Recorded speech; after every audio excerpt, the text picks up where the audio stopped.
So hello guys, welcome back to my channel. It's a boy Pritam watching my YouTube channel explore with Pritam. आप सब जहां भी होंगे ताबड़तोड़ मस्ती करें, बहुत ज्यादा खुश होंगे। फिलहाल आज की ये जो वीडियो होने वाला है ये कुछ अलग होने वाला है। आज के जो ये वीडियो में बनाने वाला हूँ ये स्टूडेंट्स और पेरेंट्स को लेके बातें करने वाले हैं। यहाँ बहुत सारे स्टूडेंट्स की भी बातें होंगे और बहुत सारा पेरेंटिंग जो होता है ना उसके ऊपर बातें होंगी।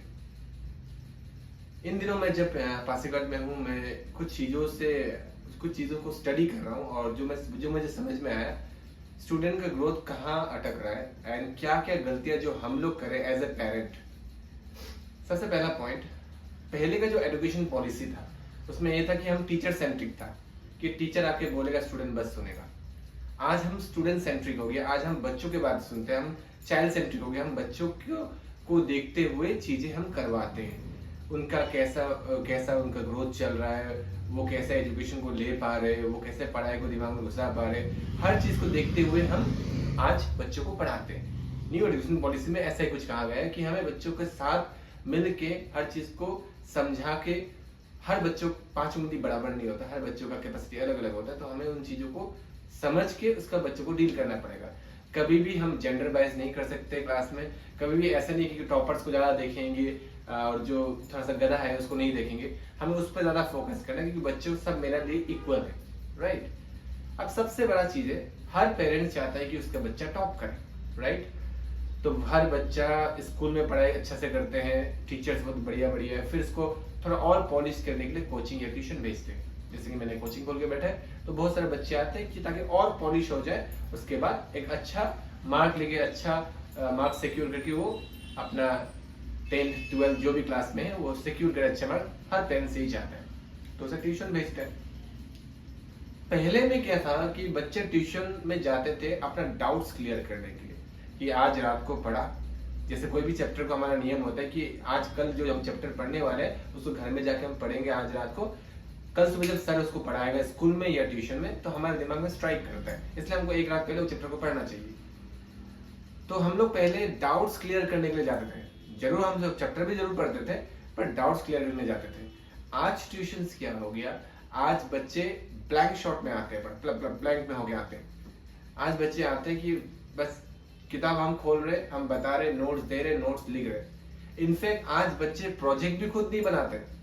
अगर कोई मैप मिला उन्हें तो दीदी भैया से बनाएगा, अगर प्रोजेक्ट मिला तो सर को बोले सर प्रोजेक्ट बना दो, तभी उन्हें डेमोन्स्ट्रेट करना भी नहीं आता है। जबकि अकॉर्डिंग टू रूल हम एज ए टीचर उसे गाइड करेंगे ताकि वो प्रोजेक्ट को बना पाए और उसे इतना सुंदर से समझाएगा ताकि वो डेमोन्स्ट्रेट भी कर पाए। ये रूल होते हैं, पर बच्चे हैं नादान और बच्चों को हमने बनाया ऐसा कि आजकल उनको हर चीज बनाया चाहिए, एवरीथिंग। नोट्स भी, अगर नोट्स भी खरीदने में मिल जाए तो वो नोट्स भी खरीद लेंगे, नोट्स भी नहीं करेगा। नोट्स करना कितना इंपॉर्टेंट है आप किसी आईएएस ऑफिसर से या जो यूपीएससी एस्पिरेंट से उससे पूछिएगा। नोट मेकिंग कितना अच्छा होता है, आपका राइटिंग स्पीड इंक्रीज करता है, नोट करते करते आपका बहुत चीजें याद हो जाता है। लेकिन हम लोग नोट करने के लिए भी इतराते हैं। नेक्स्ट, अब आता हूं पेरेंट्स में। आजकल हम लोग बच्चों को अच्छा मार्क लाने के लिए हमारा एक नया स्टाइल आ गया, होम ट्यूशन। पहले क्या था, हमें अगर प्यास लगता था हम कुआं में जाते थे, आजकल क्या हो गया, ऑनलाइन जमाना, हम वाटर बोतल घर में लेके आ जाते हैं। तो आजकल जमाना चेंज हो गया क्योंकि हम सब चीजों को ऐसे करते जा रहे हैं। Home tuition is very good, well good, हम मना नहीं करते, कभी हम भी कभी कभार होम ट्यूशन करते हैं, पर मैं मैक्सिमम अवॉइड करता हूँ। रीजन इसका पीछे देखो, जब आप स्कूल में बच्चों को भेजते हो ना, क्या आप बोल सकोगे स्कूल के सारे टीचर को मेरे घर में आके पढ़ाओ, मैं तुम्हें 5 लाख दूंगा महीना में? क्या वो पढ़ाएगा? क्लासरूम स्टडी का इम्पैक्ट बच्चों में अलग पड़ता है और होम ट्यूशन का इम्पैक्ट अलग पड़ता है। किसी बच्चा का कोई मानिए कोई कॉम्पिटिटिव एग्जाम है, कुछ अलग चीजें जो कि क्लासरूम स्टडी में नहीं हो, उसका अलावा कुछ अलग सा कर रहे हैं तो अलग बात है, होम ट्यूशन का मतलब है। आज पेरेंट्स क्या करता है, हमारे पास टाइम नहीं है, हम ये नहीं कर सकते, हम वो नहीं कर सकते, आपको मैं 10,000 दूंगा, 5,000 दूंगा, क्योंकि अनएम्प्लॉयड लोग पड़े हुए हैं। आज हमें जरूरी है, जानते हैं कि ये बंदा को जरूरी है पैसा, तो उसको मैं ऑफर करूंगा, घर में आके पढ़ाएगा। इससे 2 चीज का प्रॉब्लम होता है। पहला प्रॉब्लम, क्लासरूम में जब वो पढ़ेगा तो उसका साथ में होगा कंपटीटर्स। जब वो परफॉर्म करेगा, जब मैं टेस्ट लूंगा तो कंपटीटर इतना मार गया तो उसको दिल पे लगेगा कि ये बंदा ने ऐसे कर ले तो मुझे भी आगे बढ़ना है। That's the benefit of classroom study, ठीक है ना। क्लासरूम में उसको एक वो रहेगा कि कल सर को जाके मुझे ये दिखाना है, एक इज्जत भी बना रहता है क्लासरूम में। जो कि घर पे नहीं रहता है।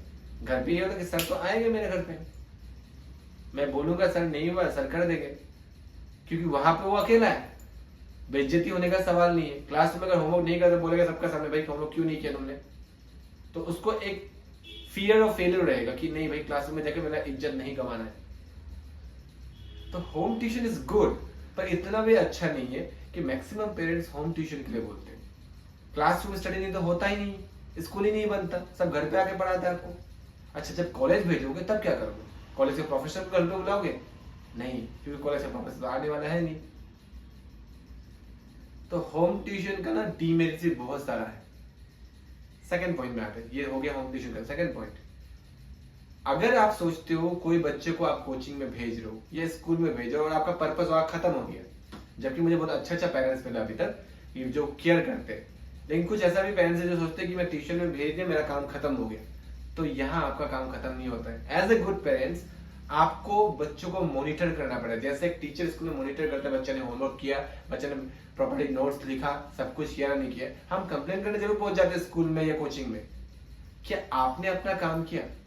मैटर नहीं करता आप इलिटरेट हो, आप पढ़ा लिखा हो, आप आईएएस ऑफिसर, आपका पास टाइम नहीं है, ये नहीं है, वो नहीं है, अगर आप पेरेंट्स हो आपको टाइम निकालना पड़ेगा। बहुत सारा आईएएस ऑफिसर्स है, गवर्नमेंट जॉब्स करने वाले हैं, बड़े बड़े होटलों में ऑफिसर्स है, अलग अलग जगह में काम कर रहे हैं, अपना घर पे रसोई में भी काम कर रहे हैं, पर अपने बच्चों को भी देख रहे हैं। आज बच्चों को, आज पेरेंट्स के पास टाइम नहीं, ट्यूशन भेज दे, डेट्स इट, खत्म कहानी। अगर परफॉर्म अच्छा किया तो वेरी गुड, और परफॉर्म खराब किया ट्यूशन टीचर चेंज करना पड़ेगा कि बच्चा परफॉर्म ही नहीं किया। तो आप खुद से पूछिए, क्या आप अपना 100% देते हैं? ट्यूशन टीचर ने 100% दिया, बच्चे ने दिया, क्या आप बच्चों को मॉनिटर करते हैं कितना बजे वो घर पे आता है, क्या क्या चीज पढ़ रहा है, स्कूल का रिमार्क्स बुक्स देखिए, स्कूल का डायरी चेक कीजिए, क्या क्या होमवर्क किया, क्या ये चीज करते हैं आप? नहीं करते, हम इन चीजों से भागते हैं। थर्ड, अब हम बोलते हैं बच्चे मोबाइल से डिस्ट्रैक्ट हो गए, मोबाइल की वजह से बच्चे डिस्ट्रैक्ट हो गए। अब मोबाइल शुरुआत कहाँ से हो? बहुत लोग बोलते हैं लॉकडाउन से मोबाइल शुरुआत हुआ। मैं एग्जांपल देता हूँ, पहले के जमाने में एक मम्मी को जब बच्चे को खाना खिलाना होता था, वो लोरिया गाती थी, सुलाने के लिए भी लोरिया गाती थी, बहुत सारा कहानी दूर दूर के घूम घूम के उसे पीछे खाना खिलाती थी। वो वर्किंग लेडी भी थी और वो नॉन वर्किंग लेडी लोग भी थी, नहीं तो फिर बोल देगा यहाँ पे कि भाई हमें तो आजकल वर्किंग लेडी, हमारे पास समय नहीं होता है। आज का मम्मियाँ क्या करते हैं, आज के पेरेंट्स क्या करते हैं, छोटा सा बच्चा, 2 साल का बच्चा, 1 साल का बच्चे के हाथ में मोबाइल दे देते हैं, कार्टून को देते हैं, बेटा कार्टून देखो, बेटा कार्टून देखकर उसको खाना खिला रहे हैं।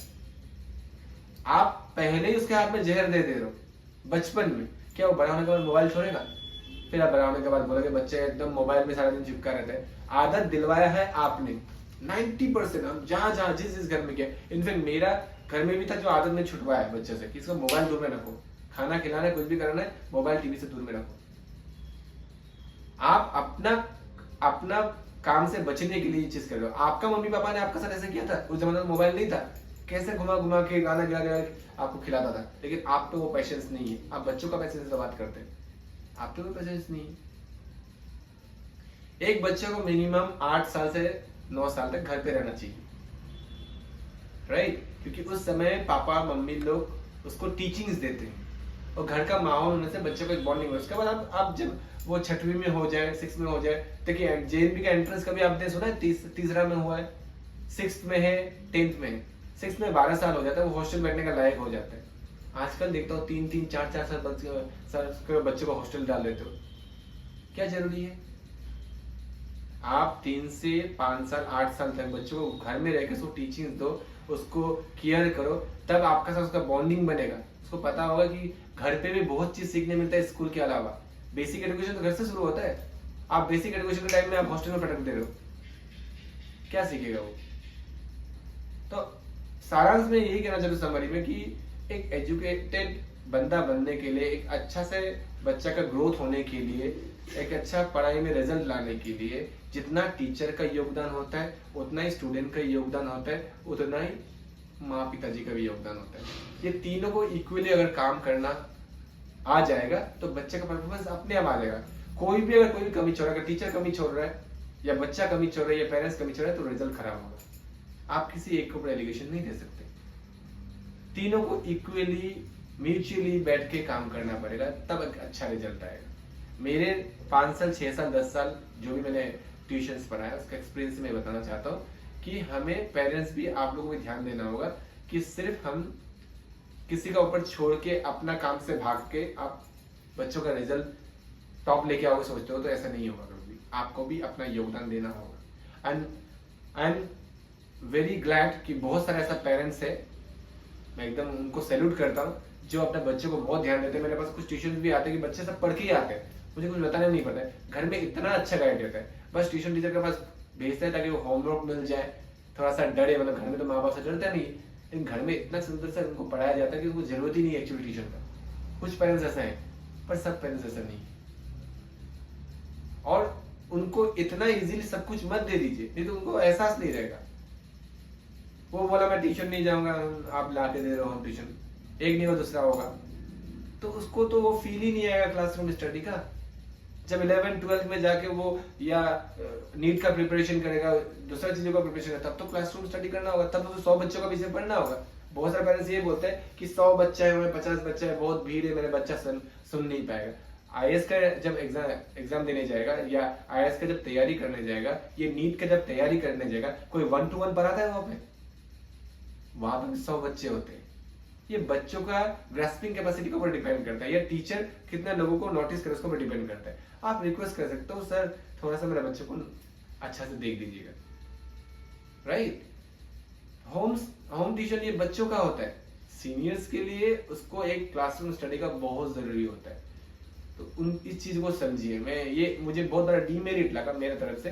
हाँ, एक स्पेशल केयर जरूर मिलता है, आई नो, होम ट्यूशन में, पर उसको वो माहौल नहीं मिलेगा जो मिलना चाहिए। वरना स्कूल में मत भेजिए, आप स्कूल में टीचर को भी घर में बुला लीजिए कि भाई होम ट्यूशन कर लो, पढ़ा दो। छोटी सी बच्ची हो अलग बात है, बच्चे लोग का सिक्योरिटी के लिए आजकल होम ट्यूशन करते हैं, पर सीनियर्स तो आ सकते, तभी तो हमें माहौल मिलेगा, कंपटीशन मिलेगा। हम लोग क्लासरूम में, मैं जब चारों ट्यूशन में बैठता था, वो 4 टॉपर ये करके आए, मतलब मेरा दिल जलता था, भाई इसने कर लिया, मैं नहीं कर पाया। बहुत जरूरी है क्लासरूम स्टडी का, अपने बच्चों को घर पे मॉनिटर करने का, छोटे छोटे बच्चों को मोबाइल्स नहीं देने का, और अपना एक रोल, पेरेंट्स का एक रोल प्ले करने का, कि मेरा एक बहुत बड़ा रोल होता है बच्चों के प्रॉपर एजुकेशन में, जो हम लोग का माता पिता ने या आपका माता पिता ने भी, अगर पेरेंट्स लोग देख रहे हो मेरा वीडियो, आपका माता पिता ने भी 100% आपके साथ किया होगा। पर आज हम उन चीजों से, उन मतलब रेस्पॉन्सिबिलिटी से पीछे भाग रहे कहीं ना कहीं।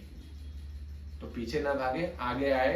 टीचर्स, स्टूडेंट्स एंड पेरेंट्स तीनों मिलकर करेंगे, डेफिनेटली अच्छा रिजल्ट आएगा। सिर्फ वो रट्टा मार के पढ़ के अच्छा मार्क्स लेके आएगा ऐसा नहीं, वो चीजों को समझेगा, क्यूरियोसिटी आएगा बच्चों के अंदर। आजकल मैथ साइंस नहीं पढ़ता है बच्चा, क्यूरियोसिटी नहीं है उसके अंदर में।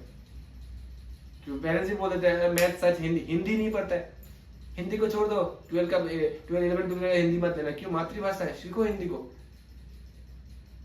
जानना हिंदी भी जरूरी है हमारे लिए। छोड़ देते हैं मैथ्स, छोड़ देते हैं साइंस, क्योंकि उसमें इंटरेस्ट नहीं आ रहा है। क्यों नहीं आ रहा है? टीचर दे रहा है, ट्यूशन मास्टर भी दे रहा है, तो घर में भी हमको गाइड कराना पड़ता है।